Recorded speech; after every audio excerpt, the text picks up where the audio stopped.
안녕하세요 여러분, 최윤입니다. 지난 시간에 이어서 김미경 작가의 엄마의 자존감 공부. 나는 지금 아이를 망치고 있지 않은가? 나는 지금 아이를 망치고 있지 않은가? 아이를 키우다 보면 엄마는 수없이 죄인이 된다. 화를 못 이겨 애한테 욱하고 나면 미안하고 내 마음이 힘들어 아이 감정을 제대로 돌봐주지 못했을 때도 죄스럽다. 이렇게 미안한 마음이 드는 건 그래도 괜찮은 거다. 적어도 내가 뭘 잘못했는지는 아는 거니까. 제일 무서운 건 내가 뭘 잘못하는지 모르고 아이한테 상처를 주는 거다. 또는 내 아이를 위한다는 확신을 갖고 한 일이 결과적으로 아이를 망쳐버렸을 때다. 나도 아이를 셋이나 키워보니 내 딴에는 잘한 것 같은데 오히려 애들한테 상처를 준 일이 적지 않다. 내 행동이 아이에게 어떤 영향을 미칠지 깊게 생각하지 않고 어설픈 정보, 고집 혹은 내 성질을 아이에게 강요할 때마다 아이들과 엇박자가 났다. 그것도 나중에서야 깨달았지만 큰애가 어렸을 때 나는 학기 초마다 이런 말을 툭툭 던지곤 했다. 너는 왜 회장을 한 번도 안 하니? 그게 뭐가 어려워? 그냥 하겠다고 손을 들어. 어렸을 때 반장하겠다고 손을 드는 건 내게 전혀 어려운 일이 아니었다. 워낙 나서는 일을 좋아하는 성격이라 우리 애들도 나를 닮아서 그럴 줄 알았다. 그런데 큰애는 학교에서 한 번도 회장을 한 적이 없다. 나는 그게 아이의 자신감 부족 때문이라고 결론 내고 배짱을 키워줘야겠다는 생각에 한 번씩 격한 충고를 하곤 했다. 그러다가 큰애가 중학생이 된 어느 날이었다. 그날도 나는 비슷한 얘기를 했는데 예전에는 잠자코 듣던 아이가 갑자기 정색을 하면서 말했다. 엄마, 나는 엄마랑 달라. 회장을 못하는 게 아니라 안 하는 거라고. 나는 앞에서 선생님한테 인사하고 애들 시키는 거 피곤하고 딱 싫어. 그냥 뒤에서 조용히 있는 게 훨씬 좋다고. 그러니까 더 이상 날 바보 취급하지 마. 그 얘기를 듣는데 가슴이 철렁 내려앉았다. 난 너를 바보 취급한 게 아닌데 그냥 회장 같은 거 한번 해보는 게 내 인생에 도움이 될 거라고 자신감을 어떻게 연습하는지 알려준 것 뿐인데 얘가 왜 이렇게 까칠하게 굴지? 지금 사춘기라고 시위하나? 나는 도저히 아이의 말을 이해할 수가 없었다. 몇 년이 지나고 아이와 깊은 대화를 하고 난 뒤에야 내 말들이 아이에게 강요였고 상처였다는 걸 비로소 인정할 수 있었다. 아이의 타고난 성격과 특성은 전혀 생각하지 않고 왜 그것도 못하냐고 닥달했으니 아이 입장에서는 엄마가 자신을 바보 취급한 게 맞았다. 내 딴에는 잘 되라고 한 일인데 결과적으로 아이를 아프게 하고 만 것이다. 이렇게 내가 큰아이에게 낸 상처가 얼마나 될까?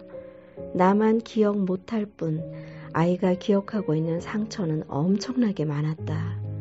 큰애가 대학에 들어가고 난 후 얼마 지나지 않아 말다툼을 했던 밤, 아이는 그간 자라면서 내게 받은 상처를 모두 쏟아냈다. 2시간 넘도록 쏟아낸 상처들은 결국 그날 밤 큰애 앞에 나를 무릎 꿇게 했다. 마음으로 무릎 꿇었다는 게 아니다. 실제로 아이 앞에 무릎을 꿇었다. 아이를 안고 그 앞에 무릎을 꿇은 채로 울면서 사죄했다. 미안해, 엄마가 정말 잘못했어. 얼마나 아프고 힘들었니? 얼마나 아프고 힘들었니? 그날 밤 나는 정말 진심으로 깊은 회개를 했다.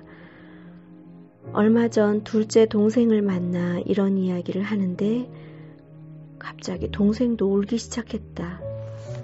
언니, 나도 그런 경험 있어. 나도 정말 큰애한테 엄청난 상처를 많이 줬어. 내가 멀쩡한 애를 망치는 짓을 정말 많이 했더라고. 전업주부인 내 동생은 결혼 전에 스튜어디스로 일했다. 아이를 가지면서 일을 잠시 그만두었다가 출산 후에 다시 복직하리라 마음 먹었지만 뜻대로 되지 않았다. 워낙 깔끔한 성격이라 아이를 남에게 맡기는 것이 불가능했던 것이다. 결국 동생은 이런 결심을 했단다. 그래, 아이라도 잘 키우자. 그게 내가 직장생활 하는 것보다 남는 거야.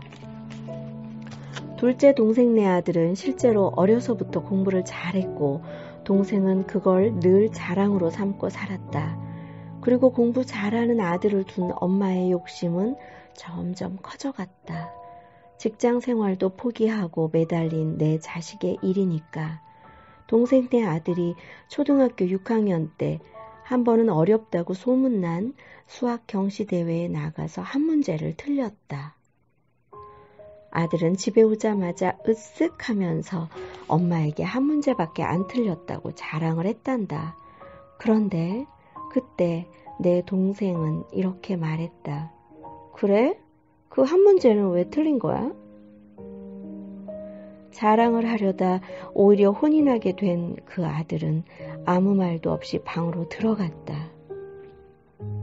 그 후 엄마와 의견 충돌이 있을 때마다 아들은 그날 자신이 받은 상처를 이야기하곤 했단다. 내가 그때 얼마나 상처를 받았는지 알아? 아무리 열심히 해도 칭찬도 못 받고 그런 대접을 받을 바에야 공부를 하지 말자고 생각했어. 그때부터 내가 공부를 안 했던 거야. 다 소용없으니까. 얼마 전 내 동생도 아들에게 진심으로 눈물의 사과를 했단다.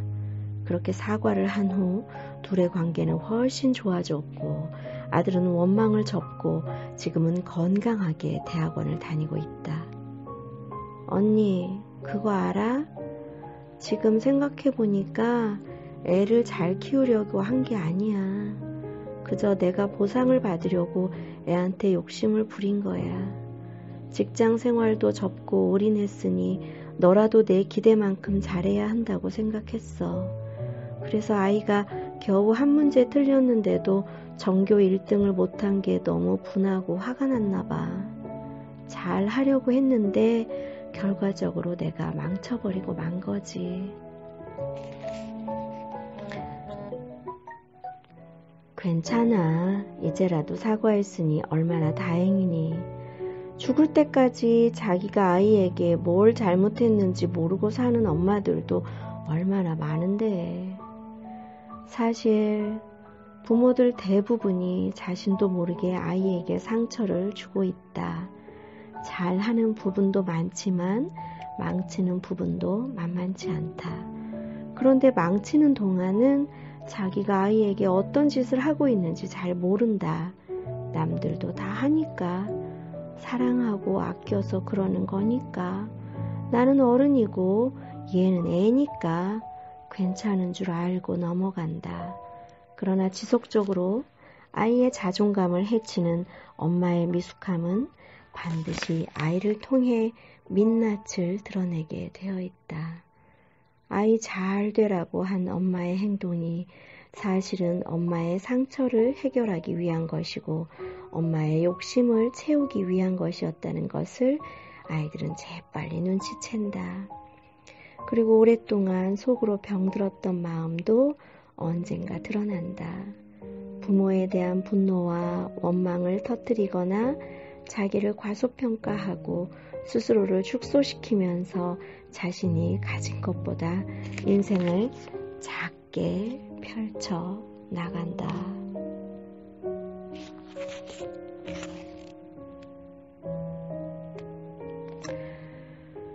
지금도 당신은 자신도 모르게 아이를 아프게 하고 망치는 일을 하고 있을지 모른다. 내 딴에는 확신을 갖고 하는 일이 아이를 병들게 만들 수 있다. 엄마들에게 부탁하고 싶다. 엄마와 아이 그리고 엄마의 잘못까지 이 삼자 대면의 시간을 가져서 나중에 더 큰 후회를 만들지 말자.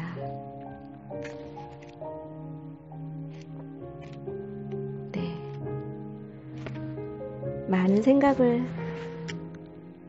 하게 하는 글들입니다. 우리는 우리는 자식이기도 하고 부모이기도 하잖아요. 우리가 부모를 생각할 때는 지금 이렇게 나이가 먹어도 이렇게 자식을 키우는 엄마가 되어도 우리 엄마가 나한테 그랬어. 우리 아빠가 예전에 나한테 그랬어.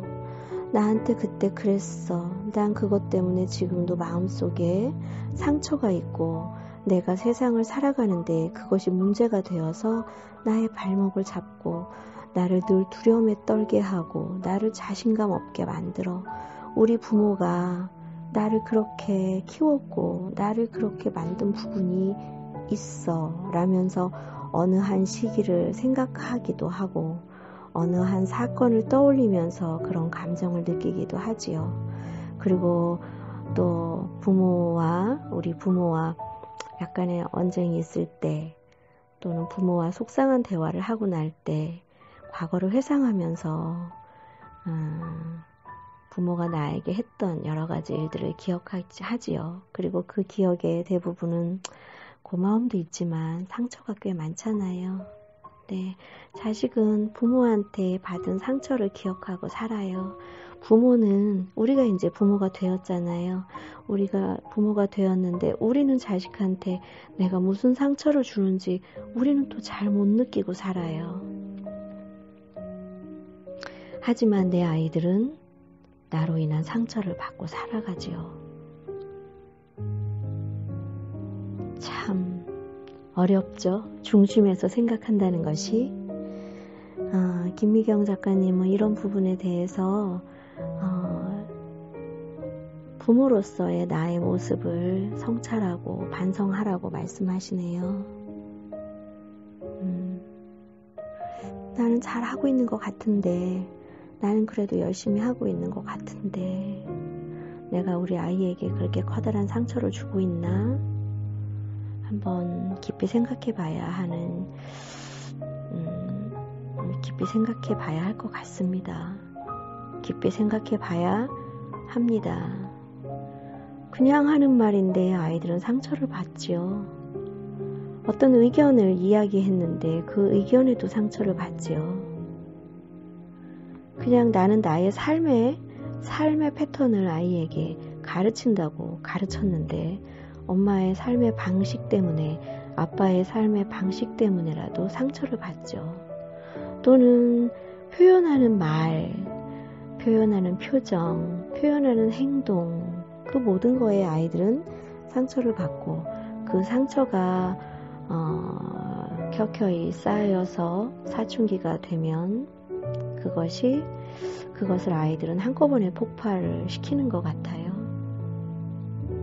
평상시에 대화를 많이 하고 아이의 어떤 감성이나 생각, 느낌을 존중하고 아이와 눈높이를 맞춰서 대화하고 이해하는 노력이 필요하고요. 가장 무엇보다 중요한 것은 불필요한 나쁜 감정을 아이에게 보이지 않는 거라고 생각해요. 그래서 엄마 아빠가 마음이 건강하고 항상 행복하고 얼굴에 웃음을, 마음에 웃음을 머금고 산다면 아이들이 상처받을 일이 덜하겠지요. 사실 아이와의 상처, 내 자식에게 상처를 주지 않는 가장 커다란 방법은 나 자신에게 내 마음속에 있는 상처를 먼저 제거하고 그리고 나를 사랑하고 나를 격려하고 나를 이해하는 것이 먼저 되어야 할 것 같습니다. 그것이 되지 않는 한 자식을 바라볼 때 계속 죄책감을 느끼고 또 나도 모르게 튀어나온 나의 상처가 나에게 또 다시 내가 왜 그랬을까? 내가 또 왜 그랬을까? 애한테 그러면 안 되는데 그렇게 되고 또 변하지 않는 내 모습 나는 도대체 왜 이럴까 했을 때 우리는 더욱더 깊은 절망감에 빠지고 자괴감에 빠지죠. 엄마의 자존감이라는 것의 첫 번째 조건은 자신을 사랑하는 일인 것 같아요. 이 세상에서 나의 가치를 최고로 높이는 것, 이 세상에서 내가 가장 중요한 사람이라는 것, 그 생각의 시작이 정말 중요한 것 같습니다. 타인을 위해서, 내 자식을 위해서 나를 희생하고 봉사한다는 개념이 아닌 나의 행복을 위해서 나의 삶을 살고 있다라는 자각이 절대적으로 필요할 것 같습니다. 네, 김미경 작가님의 엄마의 자존감, 공부, 많은 생각을 하게 하는 책입니다. 여러분들에게 추천하고 싶은 책이에요. 때때로 나 자신의 모습을 잃어가고 있거나 아이와의 관계에서 문제가 있다고 생각될 때마다 펼쳐서 읽어볼 수 있는 책, 그리고 나의 마음을 점검해 볼 수 있는 책, 네, 그런 책입니다. 날씨가 점점 쌀쌀해지고 있죠. 마음만은 따뜻하고 행복한 그런 겨울 맞이를 하셨으면 좋겠어요, 여러분. 사랑해요. 그리고 제 이야기 함께 들어주셔서 감사해요. 또 만나요. 안녕.